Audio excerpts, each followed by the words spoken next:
Hello, everyone. We are coming to you live from the West Coast, from our beloved city by the bay. Yes, we here have left our hearts in San Francisco. We are pro-life San Francisco, and welcome everyone to this 10 years of fetal organ harvesting exposed anniversary webinar. Tonight, we are going to be celebrating the work of David Daleiden through the Center for Medical Progress and sharing what sparked, thanks to his undercover video here at Pro-Life San Francisco, through 10 years. That video was released today, 10 years ago. So we have done over the years a lot to fight against fetal organ harvesting as a result of his inspirational work through CMP. And also tonight, we're going to share about how we've been able to come alongside David and his team to provide moral support as the powers that be worked to squash their message. Now, as a refresher, if maybe you're just hearing about this video, the undercover footage, David Daleiden, Center for Medical Progress for the first time. Who is this guy? What is this thing? What is this video? CMP, Center for Medical Progress, is the pro-life journalistic group started by David Daleiden that went public with their very first hidden camera video July 14th, 2015, 10 years ago today. For me, that was the summer going into my senior year of high school. Where were you this time 10 years ago when these videos started circulating? It made waves within the pro-life community, and especially within our pro-life SF community, was started just 1 year later as CMP's work continued to inspire activists across the country to do something tangible for unborn children facing death in their communities. So tonight we're going to hear from Robert Bird, our executive coordinator since 2019. Robert has created both written and video content to make the case for CMP's claims and provided logistical support for several court support days and rallies at the Office of Illegal Fetal Traffickers in the Bay Area. We're going to hear from Robert Bird. We're going to play you this historic video, which shook the nation, which shook the pro-life world and has launched a movement. And we're also going to hear from the founder of Pro-Life San Francisco, Teresa Bakovenac, who initiated our program or campaign to amplify CMP's message about illegal body part traffickers within California, to call out inaction from top government officials, and to rally the public to support David when he and his team were dragged into San Francisco courtrooms time after time. So again, we're going to hear tonight from Robert Bird, Executive Coordinator of Pro-Life SF. We're going to watch this historic video, so stay tuned for that. And we're going to hear some awesome remarks from our founder, the one and only Teresa Bakovenac. So welcome, Robert, and welcome, Teresa. Hey, Melanie, how's it going? Going well. Am I on the screen? Yes. Yes. Oh, that's so funny. I thought I was like in the background. Hi. So exciting to be here. Gosh, Yeah, I blast from can't the past. believe it has been 10 years since David's videos came out. My life has changed completely since that moment. And I know Robert's did too. And Melanie, your life's changed a lot since then. And Wow. thank you so much for putting this together so that we can reflect upon it. It's such a critical anniversary, and it's just so fitting that Pro-Life San Francisco is honoring it. So thank you. Awesome. So Robert, go ahead, take it away and take us through the journey of a decade's worth of work, effort, activism that Pro-Life San Francisco has done, inspired by the work of CMP and David Daleiden. Most definitely. Well, of course, our community here at Pro-Life San Francisco has a lot of its roots in just individuals here and there around the Bay Area watching the videos of the Center for Medical Progress and being inspired to step up and take action because we felt a certain responsibility to take part if, the abortion businesses in our area are going to be targeting people in our community in more ways than one, even willing to cross legal limits and break the law, as David's videos and subsequent investigations by both him and Congress showed, then we can't just keep this information to ourselves. We have to speak up. We've taken our message all across the Bay Area and even as far across the country as Washington, D.C., to both amplify the message of David and take our own take cues from ourselves, plan and organize events to hold the powers that be accountable. The very first event that I recall on Pro-Life San Francisco's history of events related to David's activism was in December of 2016 when the national president of Planned Parenthood, Cecile Richards, was speaking at a public venue right across the street from San Francisco City Hall. We were out there and able to do more than just have our message seen, but many of us were actually able to speak with the attendees going in and out to listen to Cecile Richards and really, lay it on their hearts what the facts are regarding Planned Parenthood's not just, targeting of children and parents, but illegal sale of fetal organs and body parts for what's so-called fetal tissue research. This was a very monumental event because it was, for example, the first time I had been able to be a part of a local San Francisco pro-life gathering, something that wasn't just a part of a, annual event sweeping through the city and gone in 24 hours. But this was the start of a long period of time working and volunteering with Pro-Life San Francisco to be boots on the ground community activists. In May of 2017, that is when we were able to first show up for David and his team when they were dragged to court here in San Francisco. You may be aware of Kamala Harris's role in investigating the Center for Medical Progress and being totally hands off when it came to the allegations against Planned Parenthood. Years later, the research from Congress established that there was, in fact, relevant, unmistakable documentation that Planned Parenthood was breaking at least its own company policy in regards to collecting money from fetal tissue harvesters. But of course, Kamala Harris didn't care at all about what was going on there. She colluded with Planned Parenthood, met with them in secret meetings, and of course, raided David and collected all of the undercover footage that they had encountered. Now, she handed off this investigation to her successor, Javier Becerra, who then filed charges against David Daleiden and the Center for Medical Progress for filming confidential conversations. That was the charge. And that carries with it a penalty of 1 year in prison for each video recording subject. So because of this targeting by the California Attorney General's office, first starting with Kamala Harris, and then the prosecution started by Javier Becerra, David and his team were dragged to court. Now, thankfully, it was, well, not in a place where there would be necessarily a friendly jury, but where there was a friendly pro-life community to come out and support them, San Francisco. So we were grateful to have the opportunity to, if this were to be a prosecution happening anywhere, that it was in our hometown.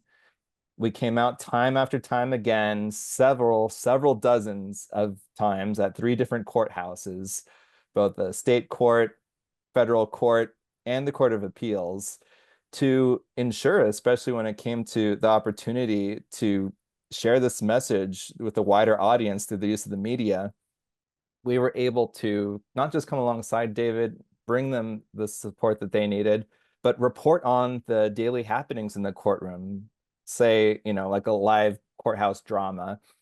2 hours on average would be the time that it would take to, sit through the entire hearing. And we were able to definitely distill that down and show the highlights to the public and be able to show time after time after time that there's something important happening here to keep an eye on the government and their persecution of pro-life activism.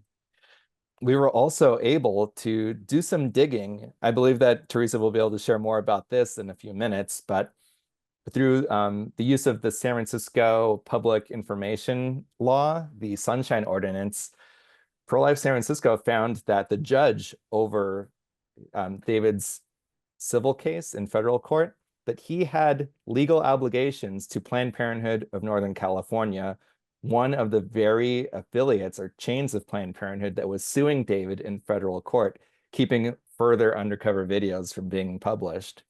So, of course, Judge Ulrich, recuse yourself! Judge Ulrich! We made sure that this didn't go unnoticed.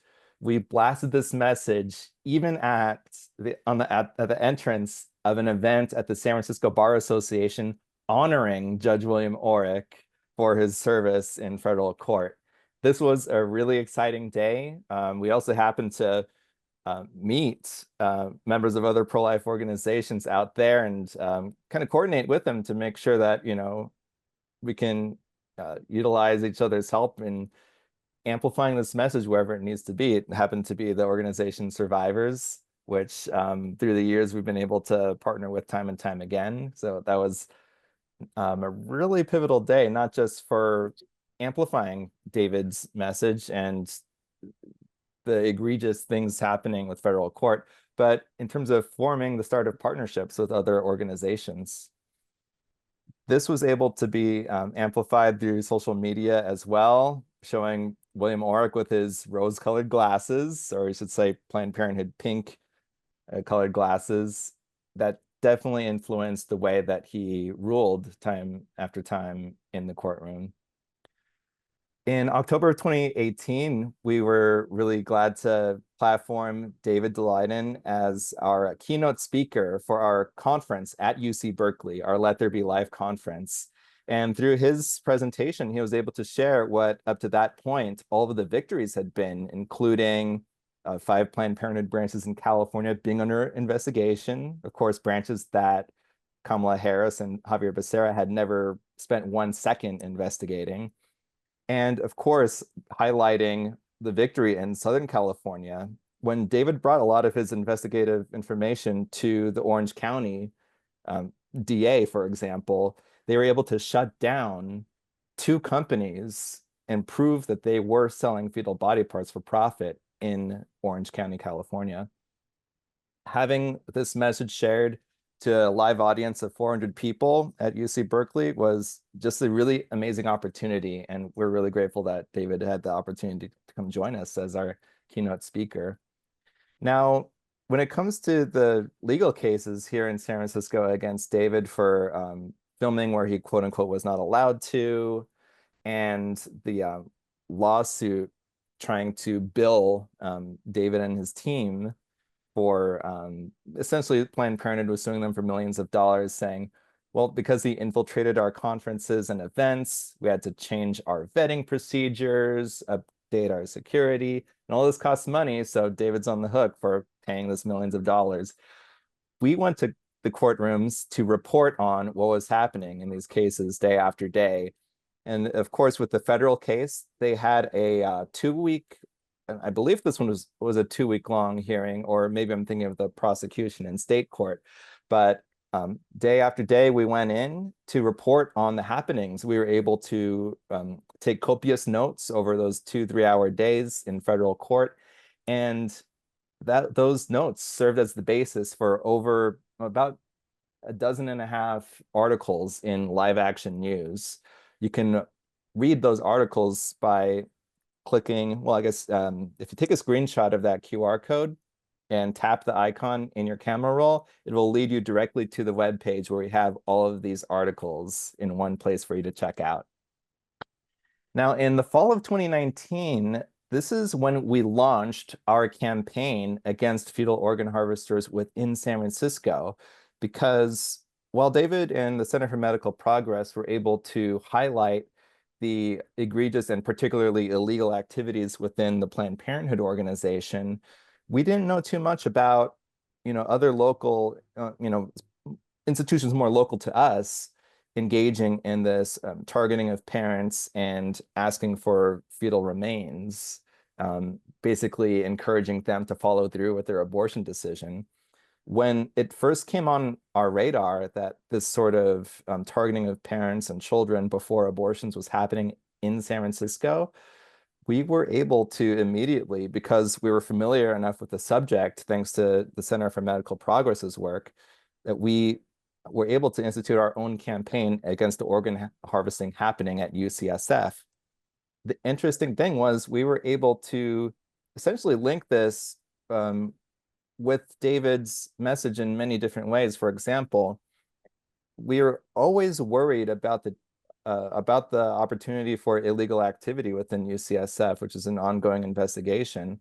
Anytime that fetal trafficking, which is a specific legal term, is going on, the government must investigate whether it is already, established by documents like the Senate Judiciary Committee found regarding Planned Parenthood, or if it's by looking at legal or medical probabilities, the chance of children born alive, which has always been a concern at UCSF.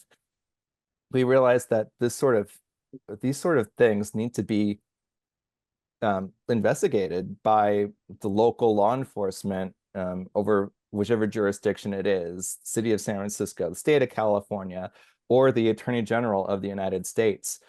We took the message of the necessity to prosecute fetal traffickers on the national level to Trump's Attorney General Bill Barr, who had evidence of Planned Parenthood's crimes on his desk, but had never started a prosecution. We came out with dozens of people to urge Attorney General Bill Barr to prosecute Planned Parenthood. This was in the fall of 2020. You could probably tell by all the masks we were wearing, early days of COVID, of course. And this was a really exciting day to be able to have our first event outside of the Bay Area. It was really invigorating to be able to bring this message to the public. And because, when it comes to the news cycle, things drop out of sight so quickly for the majority of people. So any opportunity we can create together to re-highlight things that haven't reached a conclusion yet, because it's necessary that these people breaking existing laws that are on the books to be held accountable. It's so important that we continue to do events like these to bring this message back to a wider audience. We were really grateful to be able to highlight what information does the Attorney General have on his desk and explain to the public that while they can do something about it, they aren't. So we need to continue to raise all of our voices. That was a really exciting day. Teresa was able to share an original song for the first time, right from the curb in the just blocks in the White House. And we were also able to continue to amplify both David's message and our own local message by highlighting this company here in the Bay Area called Advanced Bioscience Resources. In November of 2021, we had I would say, from my perspective, our loudest, most like loud visually, and of course with our megaphones, our loudest protest against any particular institution in the abortion industry. Out here in Alameda, ABR is a company that both David Daleiden highlighted as one of the companies Planned Parenthood would sell body parts to. And through our UCSF campaign, which I mentioned just a couple minutes ago, we were able to access documents directly from UCSF that showed that they had a partnership with ABR in terms of being a source of fetal body parts that they use in their laboratory experiment studies. Now, this day of protest against Advanced Bioscience Resources was very exciting. Not for the least, we had some counter protesters, some people just mad at our presence, angry about our message, and just not wanting us to be there. man in the top right, for example, he ripped one of our banners walking across the street, trying to just get us to disperse. But of course, that didn't get us to stop. If anything, actions like that make us more determined to stand our ground and stay for even longer than we planned. I can say that that's something that I felt when being yelled at for sidewalk counseling. Someone yells, I'm just going to stay longer than I originally planned. So if anyone's watching from the pro-abortion movement, I would say definitely do whatever kind of protest you want. It's not going to make us go away. This is an example of some of the documents that we at Pro-Life San Francisco were able to uncover through the California Public Records Act. This was sent to us directly from UCSF. You can message their public records officers yourself and mention this Public Records Act number and receive these yourself to verify it. We make sure that the information we document this can be replicated without anyone needing to take our word for it. You can find this yourself by reaching out to UCSF, and this is just one of several, almost 100 pages worth of documents that show their partnership with ABR, receiving even entire heads from that body part broker that works with Planned Parenthood and other abortion facilities in California. Before I go ahead and share these clips, I'm going to kind of preface it. These are clips that were published online through the Center for Medical Progress that give a deeper insight into what happens at Advanced Bioscience Resources just across the bay from us in San Francisco. How does a tissue procurement occur in one of these situations when the entire fetus is intact in the lab? We do dissection. And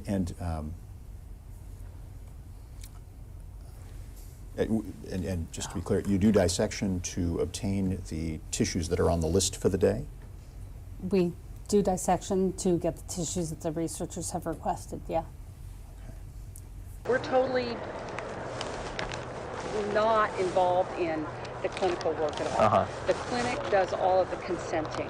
The only thing we do is after the procedure, we will draw blood from the donating mother if he needs serology testing, and we will, and that's all we do with the patient. I mean, we don't do anything else. So. Okay, so you just wait for them to bring you the tissue then? Yeah. We're usually standing right outside the door where they're doing the procedure in the OR, and we're in the lab area. And so that's kind of. Okay, gotcha. Yeah. Sorry about the jumping around there, but really wanted to highlight the correct point of that video that these tissue collectors, even right here in our area, they are in deep planning and coordination with abortion businesses like Planned Parenthood, waiting up to the point where they're in the building before the abortion takes place, waiting for that child to be killed. And essentially waiting, just sitting on their hands, waiting for a planned death to occur that they know is going to benefit their organization. It's something that is just mind-boggling. I can't just always even clue into like the emotion behind this. Like it's just this really, it's something that I guess even a lot of pro-lifers need to compartmentalize in order to even go beyond, from hearing about it to be able to talk about it. But it's just it's something you can't even put words to. And I think sometimes you need to take a minute to be able to fully communicate what's going on here. Other times you're speechless. And I'd say right now is another one of those times where I feel a bit speechless. But we've been able to take the time to really, dig through the ethical implications of this, write out in, long form, why do we feel this immediate revulsion to this activity? And be able to explain it to people who might be a little bit more on the fence or confused about the ins and outs of this practice across the country. So we've been able to share that through our social media over the years, time after time again, to ensure that these companies just don't get to continue without any scrutiny, without any public condemnation. And of course, that pressure and necessary shaming of a business like that is a necessary tool to them being able to change their minds and that exit that life. I can't even imagine being a part of an organization targeting parents before abortions, ensuring that they're encouraged to follow through, and then literally hands on dissect those bodies. It's just unconscionable to me. So we've been able to highlight the work, the horrible work like that happening here in the Bay Area over the years, time after time again. And when it comes to the politicians enabling this and turning a blind eye, we've been able to hold them to account as well. Up through August 2024, we had a presence along with other allies of ours, the Progressive Anti-Abortion Uprising, outside the Democratic National Convention in 2024. We were able to highlight the role Kamala Harris played in not lifting a finger for even a second to investigate Planned Parenthood, not even to try to clear their name, just ignoring the problem altogether, even though more local law enforcement, like the Orange County District Attorney, were able to, do what was within their jurisdiction and punish fetal organ harvesters who are selling body parts for profit, which is a crime, both in the state of California and federally, and shut them down. We definitely wanted to continue to, when more information came to the forefront, highlight this as well.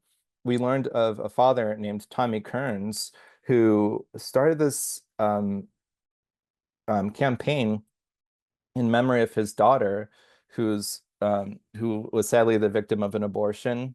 Her mother, of course, deeply regretted her her role in succumbing to pressure, going and deciding for abortion. And together, the two of them, Clementine's mom and dad, were able to start urging the public to recognize their daughter's humanity for what it was and hold companies like ABR accountable for their role in targeting their child. We were able, once we found out from all the viral videos online from that family, and then hearing about ABR's role in taking possession of their daughter's body, we were able to do many more things. For example, this is a photo of a memorial that we held outside of ABR in memory of Clementine. We were also able last year to be able to amplify the message about Kamala Harris's role and just the unconscionable fact that, she's not publicly chastised for this on a large scale, for failing to hold Planned Parenthood accountable by law. We were able to create an explainer video that was viewed by over 24,000 people, liked by almost 6,000 on TikTok alone. We don't just publish to TikTok, but of course to YouTube, Facebook, Instagram.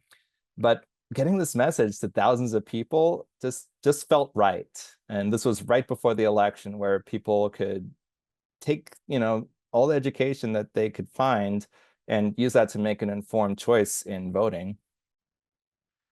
Of course, the legal case against David in in state court continued. We were able to continue to show up for him. And just this past January, we learned about the amazing news that a plea deal was agreed where, in exchange for waiving the right to a trial by your peers, David would refrain from publishing anything about certain filmed subjects from his undercover videos.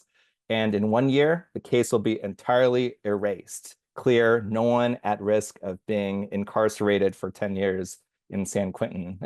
So I'd say that's a really victorious exchange. And of course, we would like to invite everyone watching to come out to San Francisco State Court, Hall of Justice, in January 2026 to see the final hearing where the case is fully and officially dismissed. In February this year, we were able to relaunch a podcast of ours to be able to continue sounding the alarm against this organ harvesting taking place in our own backyard and across the country. We've published 6 episodes so far. One of our most viewed videos, clips on Instagram, is a short segment from our interview with Tommy Kearns, father of Clementine. And we want to be able to continue to share more news through this platform, the Harvesting Justice podcast. So if any of you haven't checked it out yet, I'd encourage you to subscribe on Spotify or YouTube, wherever you like to listen to podcasts best, and check out those episodes. Oh, and now, before I throw it back to Melanie, I would like us to watch the video that started it all from July 14th, 2015, David the Leiden and the Center for Medical Progress's debut video from their video series on Planned Parenthood. Now a story we guarantee most of you have never heard before. Big money is being made from the sale of fetal body parts. Even the most ardent pro-choice advocates, like Planned Parenthood President Gloria Felt, are disturbed by what we found. It seems inappropriate, totally inappropriate. Where there is wrongdoing, it should be prosecuted and should be brought to justice.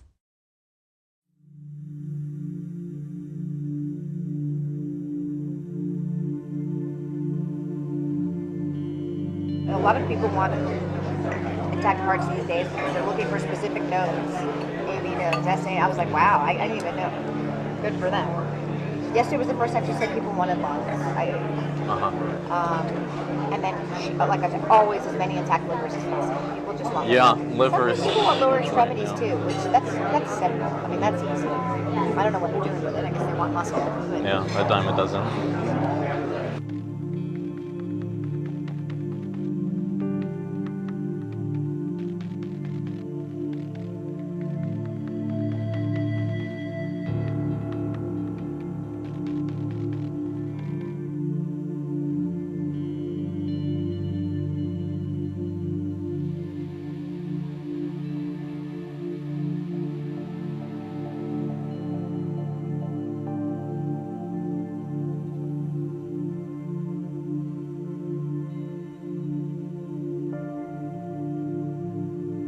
I'm the medical director for the national office for all of the Right. affiliates. So I say, okay, what are you looking to supply today? We've been very good at getting heart, lung, liver.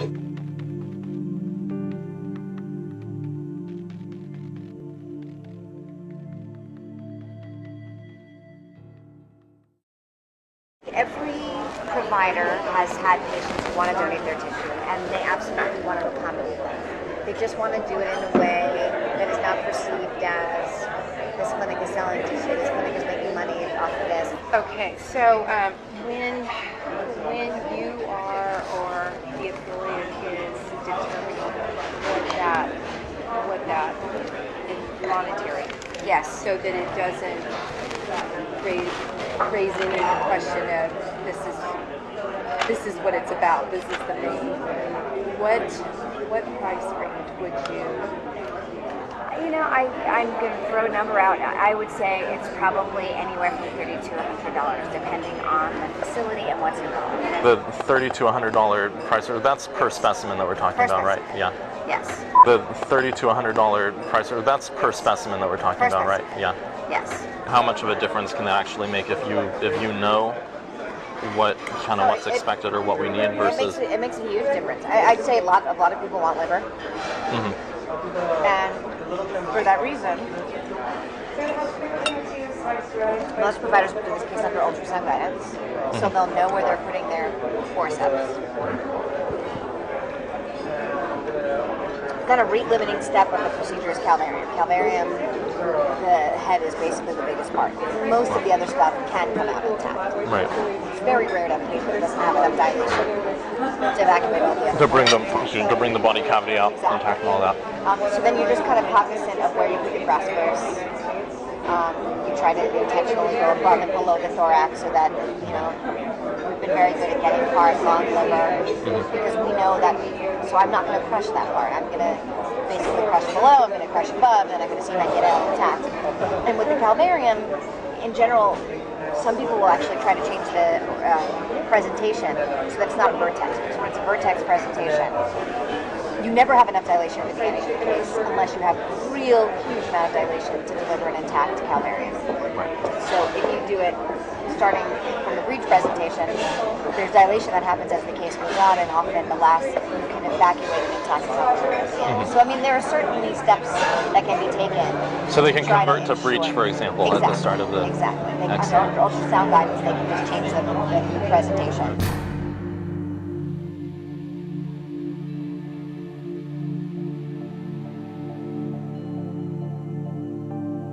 Under ultrasound guidance, they can just change the presentation. To bring the body cavity out, intact and all that.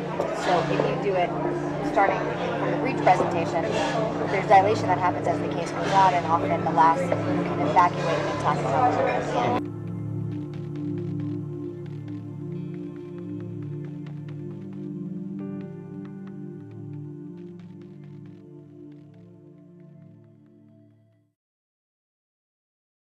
Federal abortion ban is a law, and laws are up to interpretation. So if I say on day one I do not intend to do this, what ultimately happens doesn't matter. So yesterday was a clinic day. For example, like what did you procure? You know, I asked her at the beginning of the day what she wanted. Yesterday she's been at, a lot of people want intact hearts these days because they're looking for specific nodes.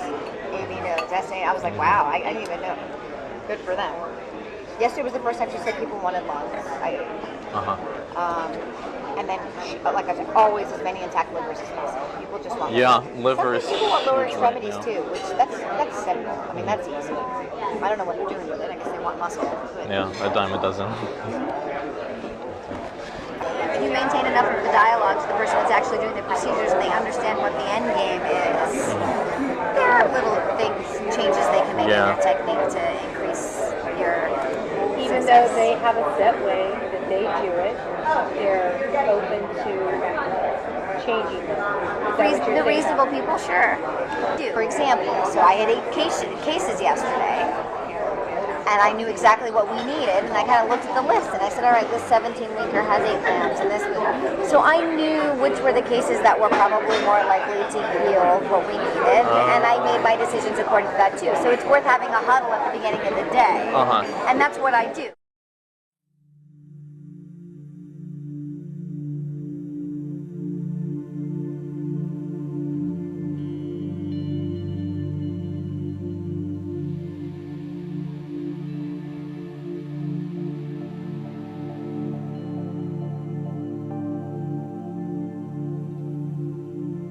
Rather than having to deal with all the different affiliates, if there were a way to partner with PPFA directly to get some kind of like pre-clearance or something, so that we have. Do this. And at the national office, we have a litigation and law department, which just really doesn't want us to be the middle people for this issue right now. Because we were approached by STEM Express to do the same thing. One of the Northern California affiliates said, we're working with these people, we love it, we think every affiliate should work with them. And so we had a conversation, and we said, you know, what do you think, we'll just go out and find all the people that are doing this and present everybody with a menu, and at the end of the day, they just decided right now it's too touchy an issue for us to be an official middleman. But that, when you say right now, do they see a future? Right now, the way the Supreme Court looks, I don't think it looks very good. Okay. If you talk to my litigation and law folks, anything that's going to go to the Supreme Court right now, we are all losers. But I will tell you that behind closed doors, these conversations are happening with the affiliates. Cecile, I want to thank you so much for Dr. Nuka-Tola. She's been so helpful for the past couple of years. I'm just with fetal tissue collection. She's been very, very helpful with her to talk to and how to like. Okay, great. Thank you. She's amazing. And thank you for Planned Parenthood. Thank you. Upper High Planned Parenthood.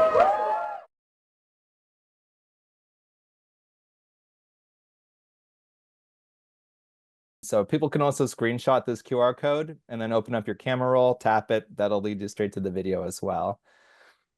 So I would definitely want to highlight the fact that over the course of 10 years of the Center for Medical Progress's work and 7 or so years of Pro-Life San Francisco's work highlighting and expanding the work of CMP, we have the desire to do more. There's a necessity to do more for the children and families being targeted by organizations like Planned Parenthood to this day.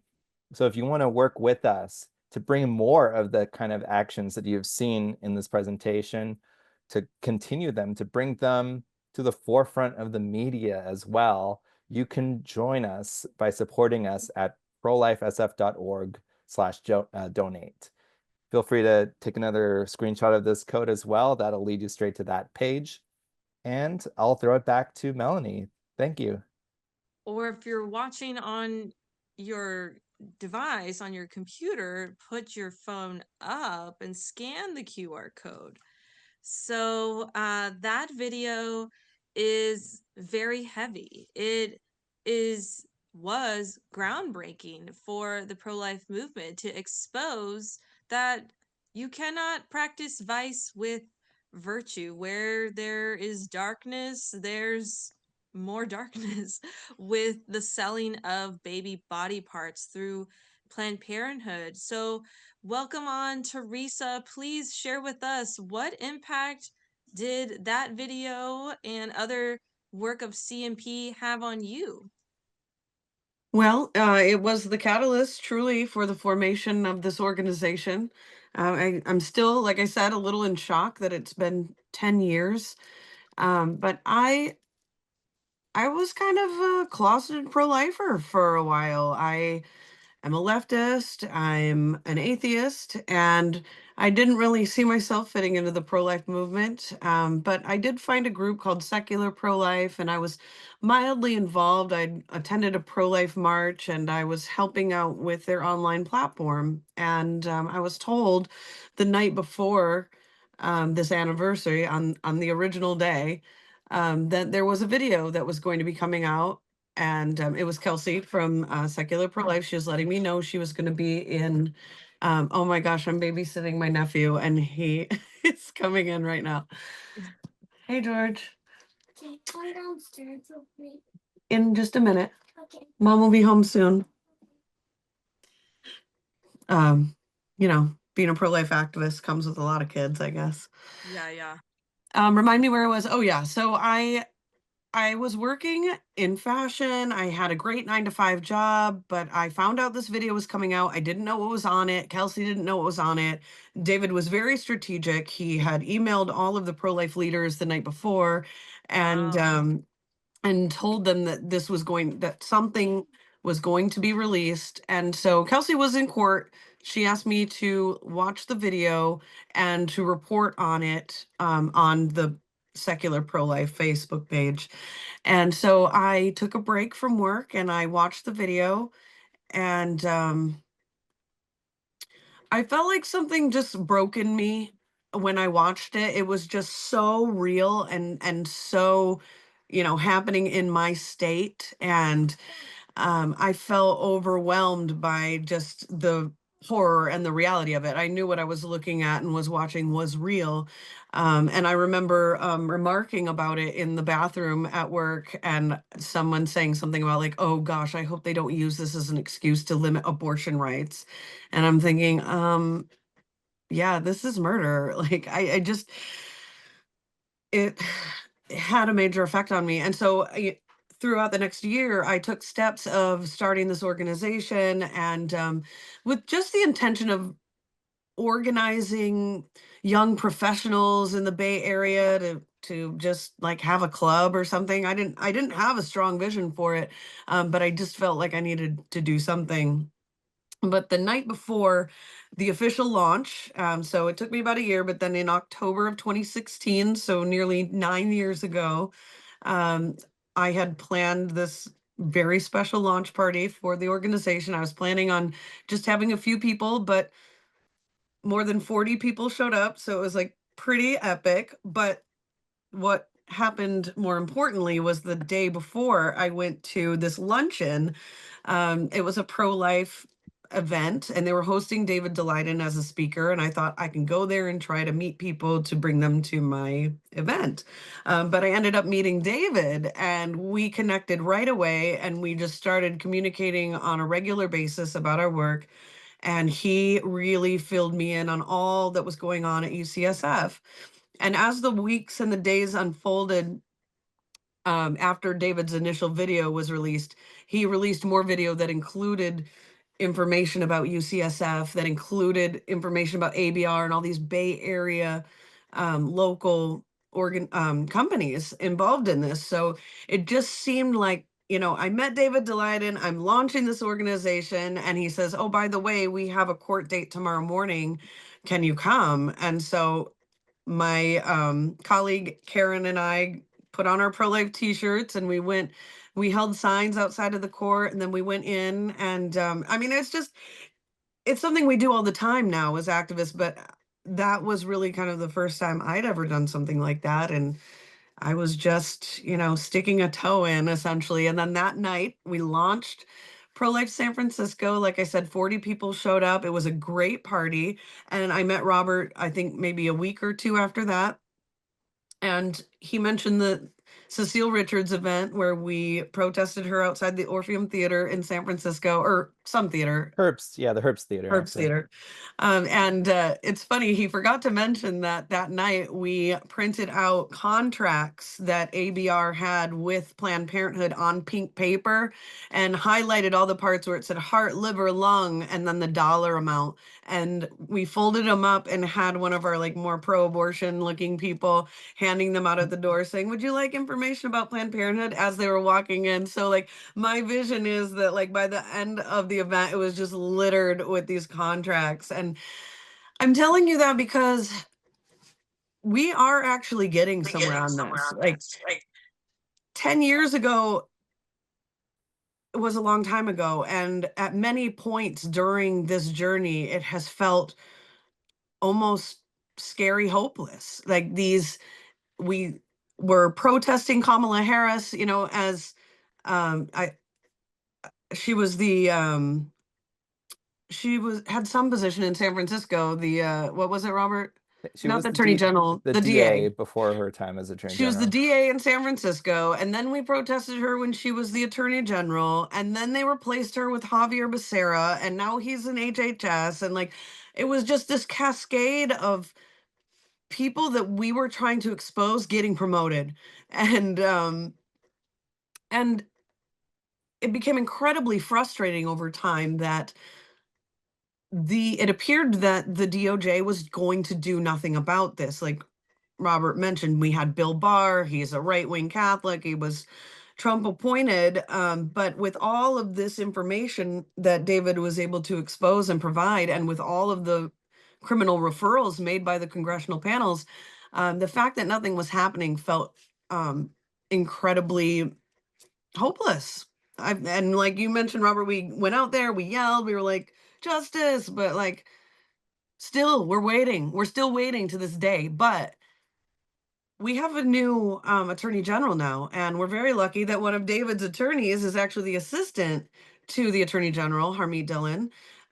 We have many allies who have expressed concern about fetal organ harvesting in particular. And that led to this day right here. Can you see this, the screen I'm sharing? It's a screenshot from CNA News of congressional. Yes, I did have the honor of testifying in Congress, and hopefully there will be more opportunities. But it took me and Robert 8 years to get to that point where I even was able to put that on a congressional record. So it has been a long time coming, and all of the legal battles that we have faced with trying to obtain the records from institutions like UCSF, records that the DOJ already has. There's still a great deal of hope that they're going to be held accountable for this. And the UCSF Board of Regents, they represent the most elite millionaires and billionaires in California. They run the entire university system, and the governor, Gavin Newsom, sits on the board, as well as several other high-ranking government officials. And they have fought us very hard on these records requests. They tried, it was their attorney who has interacted with our attorney. So we have made really big enemies in California. We went directly to that board on no less than 10 occasions, and gave them an earful in front of the public about what is going on there. They want to silence Pro-Life San Francisco so badly. And we really did take things up a notch a couple years ago when we did a rescue at the abortion center at UCSF, where they are actually doing live birth abortions and harvesting those organs. So after that rescue, some of us, Kristen Turner, who was the previous executive director of Pro-Life San Francisco,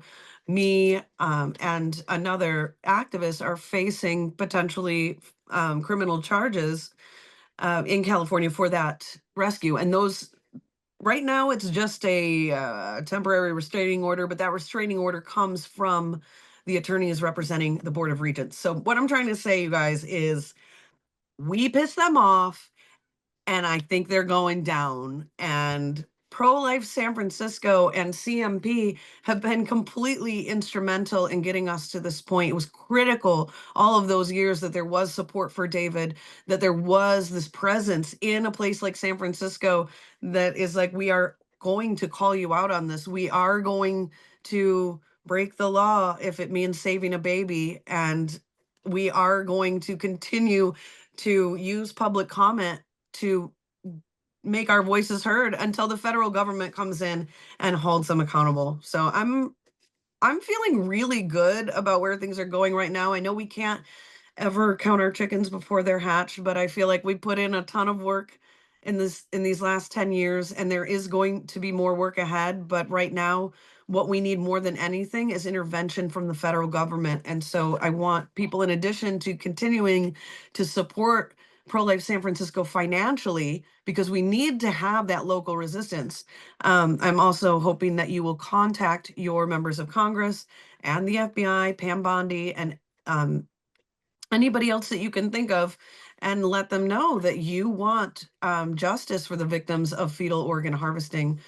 And, I almost forgot to mention that I did co-discover alongside Lauren Handy the Justice for the 5 Babies.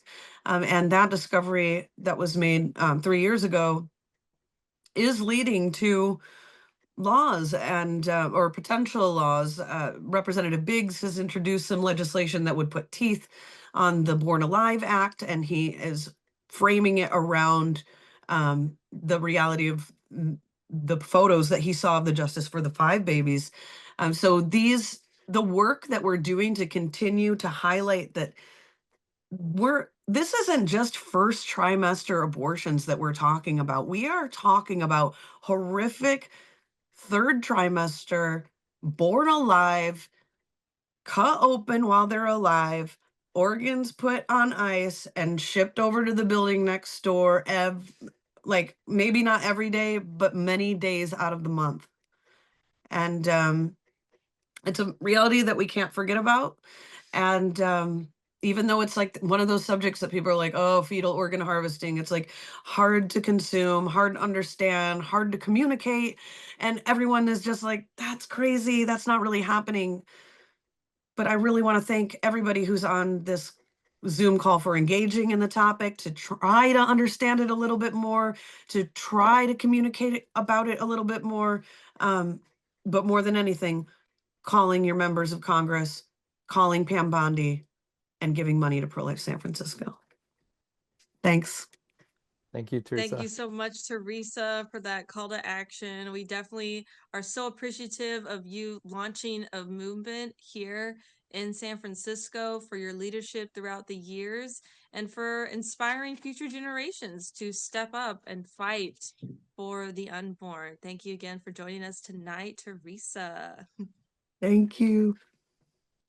All righty. So as Robert and Teresa touched on, this is 10 years of fetal organ harvesting exposed thanks to the work of David Daleiden through the Center of Medical Progress. And Robert showed that we have been on a decade of fighting against fetal organ harvesting here in the Bay, trying to bring this issue to light. And it's not easy to talk about. It's probably much easier to talk about prayerfully witnessing on the sidewalk of our local abortion business, or how can we help our local pregnancy centers, topics that are still dealing with abortion but not as ugly or grotesque as children being born alive and harvested. And we here at Pro-Life San Francisco are bringing that to light. We currently are in the middle of another Public Records Act request. We are now working with a lawyer to help us retrieve what rightfully belongs to the public. And we have launched that Harvesting Justice podcast as we talk about to specifically highlight this issue of fetal organ harvesting. And upcoming later this year, we will be launching a grassroots initiative for you, the public, to take your moral outrage and demand for ethical research now. Ooh, so that's to come. Maybe, Robert, you can touch a little bit on our current public records request that is in the in between right now. Yeah, and just as both you and Teresa especially were highlighting the fact that this topic is hard to talk about. Like even I hate to reveal that I feel like I didn't do my best in explaining the ins and outs of this horrific practice, mainly for the fact that it's just such an upsetting thing that I have to kind of compartmentalize and kind of put package the emotion off and put it to the side and try to run through all this information that we've been speaking about for 6 to 7 years um, in a compact, concise presentation. It's just hard to do that every single time. But of course, if any of you would like to check out, we've been able to crystallize, I would say, a more clear, more better explanation of the ins and outs of all of what's going on. You can check out 2 specific pages on our website, prolifesf.org/David, that explains the story of David Daleiden and makes the case for all of his claims, and prolifesf.org/UCSF, where you could see everything that we're stating about UC San Francisco, the abortion facilities there, and the medical research laboratories there. It's all there, clear as crystal. Our statements, what we're saying is documented going on there and potentially going on, things we're concerned, worried about. And in terms of getting more information directly from the source about UCSF, we in the past have been able to get hundreds of pages of documentation of their collecting of fetal organs, fetal body parts ranging uh, from it's just really hard to say. It's really hard to talk about, but them collecting lungs, heads, oral pharyngeal, that's throat and mouth organs, and even disgustingly enough, even genitals, them targeting and collecting the genitals of murdered unborn children.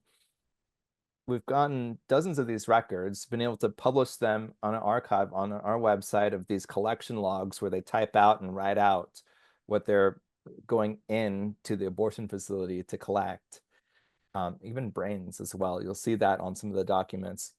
We wanted to get an updated record of the most recent activities, really ugly activities like that that are happening within UCSF, but the public records team at the university replied to our request stating that, well, because it happens at the facility co-run by the Department of Public Health, General Hospital, Zuckerberg General Hospital, you have to reach out to the Department of Public Health to get those documents now. Strangely enough, that wasn't an issue back in the year 2020 when we first asked UCSF for the records from that facility. but now it was. Now we have to go through a different public records officer. But then we reached out to the Department of Public Health and they said, oh, this is about Zuckerberg SF General Hospital. You got to reach out to UCSF about that. So it's a game of hot potato.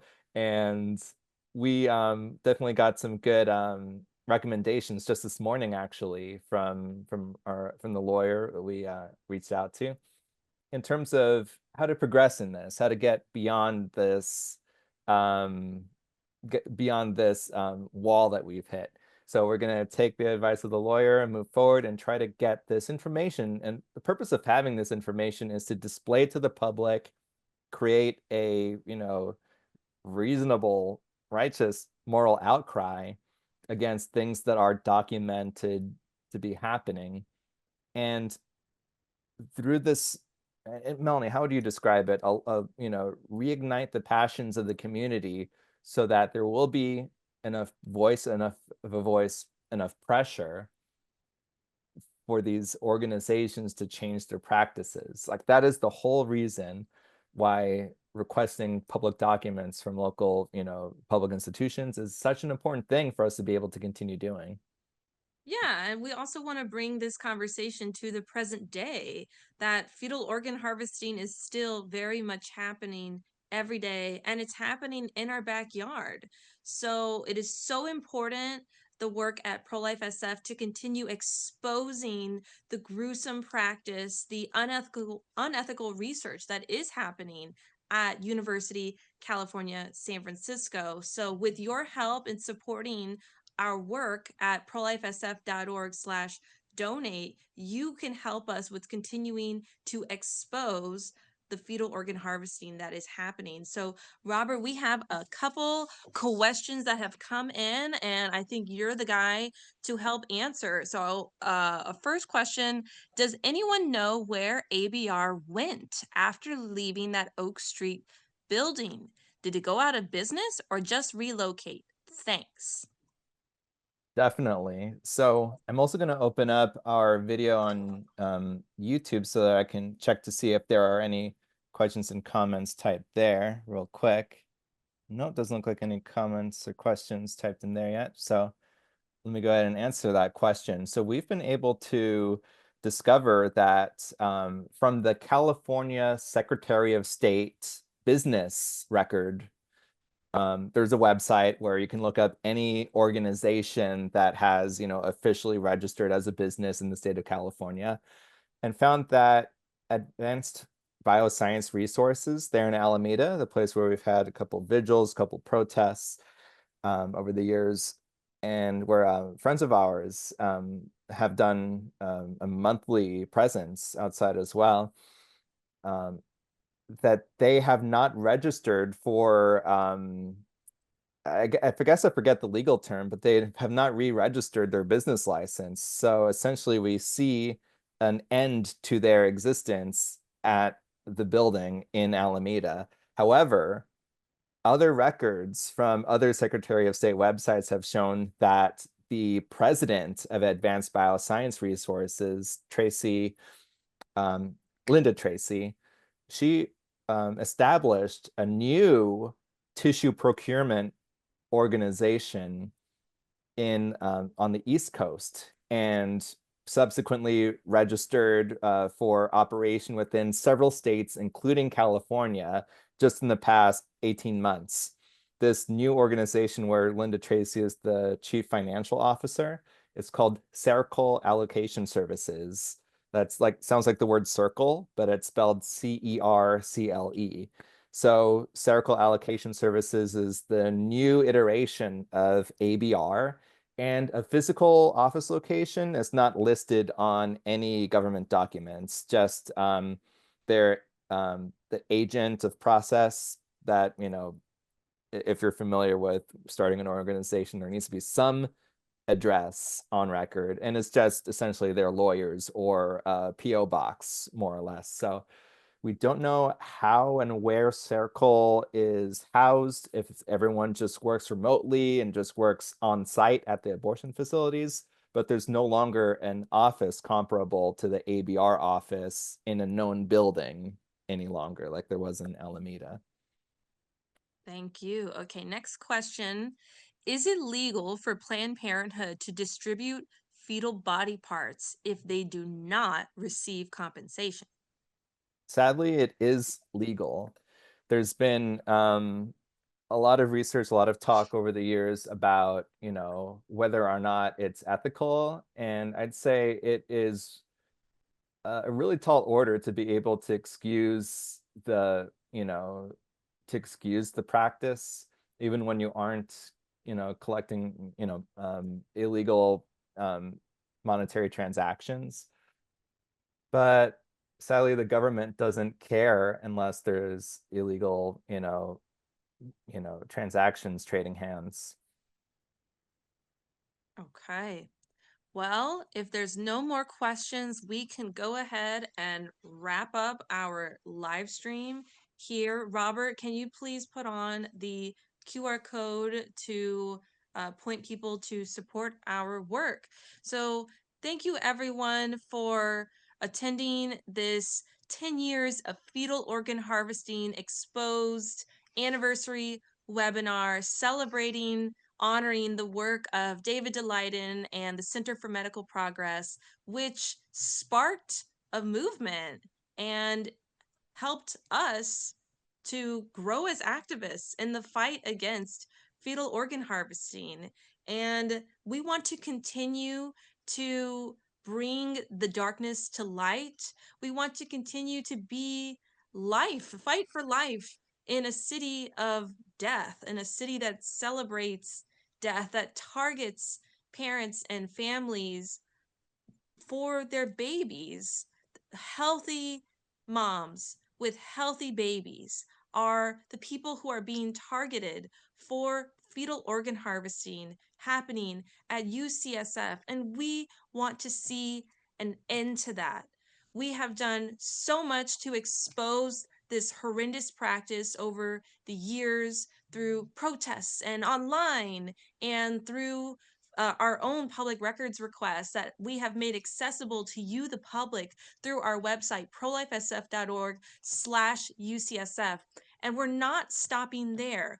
We are in the middle of another current Public Records Act request that, as Robert touched on, is being a hot potato between two different departments who say that's that guy's job, no, that's that guy's job. So we are working with a lawyer so that we can get this Public Records Request Act to show to you, the public, to fight for those children that are still being killed to this day through fetal organ harvesting. We are also having our own podcast called Harvesting Justice, where we talk about this issue, where we interview experts on the topic of fetal organ harvesting who have done their own work in their respective lanes to fight for the children, the victims of fetal organ harvesting.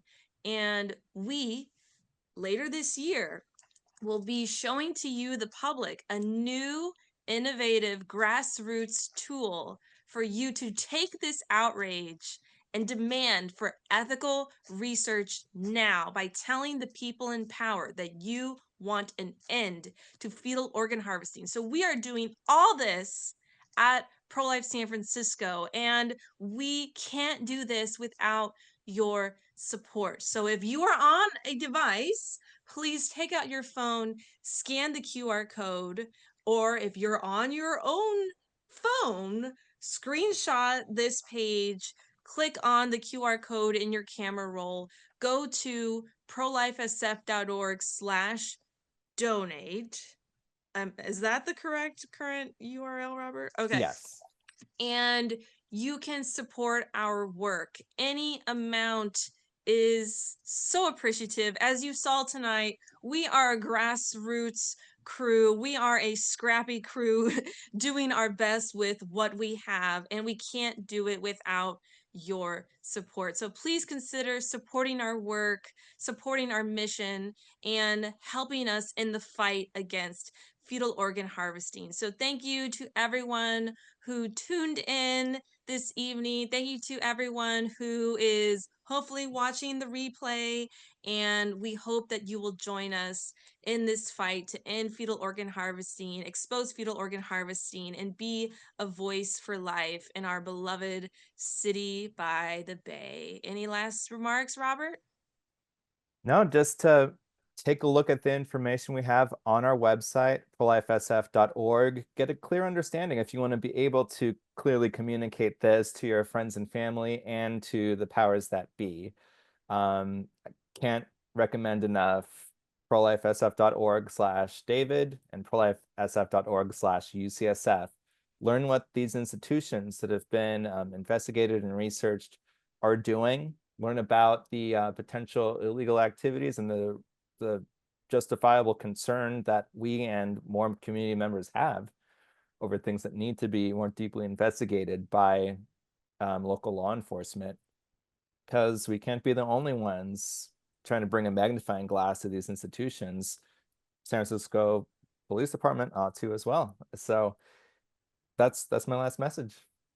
Alrighty, And we can't Robert, do it without tell you guys. This is tangible yeah. help if you're able to participate with us, either on the ground or with your finances. This is for the children, for the families. Together we can do so much, and we can't do anything without you guys. Totally. Robert, tell the people, where are they able to watch the replay of this webinar? Yes, if you go to youtube.com/@prolifesf, you'll be able to watch the replay. Hopefully, if the bugs in the live stream here today were a little bit too much, we'll put a little bit of a refined version online in a couple of days. Awesome. Well, thank you so much, Robert, for your magical behind the scenes production work. You are a great producer, and we are so thankful for your work, all your effort for the babies. So have a good night, everyone. Over and out from San Francisco.